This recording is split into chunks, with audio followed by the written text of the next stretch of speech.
बिस्मिल्लाहिर्रहमानिर्रहीम। टाइट बारीक लिबास पहनने वाली औरतें, रसूल अकरम सल्लल्लाहु अलैहि वसल्लम की ये हदीस ज़रूर सुने।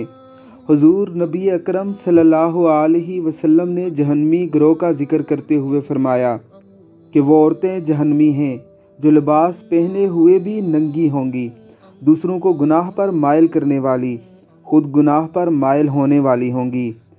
ये औरतें ना ही जन्नत में दाखिल होंगी और ना ही उसकी खुशबू पा सकेंगी, हालांकि उसकी खुशबू बड़े लंबे फासले से महसूस होती होगी।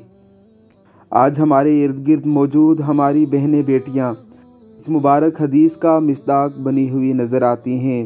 सूरत हाल तो ये है कि बाप अपनी बेटी को, शोहर अपनी बीवी को खुद ऐसे कपड़े लेकर देता है और फिर ये समझता है कि हम तरक्की याफ्ता लोग हैं, हम जदीद मुसलमान हैं और हम भी बख्श दिए जाएंगे।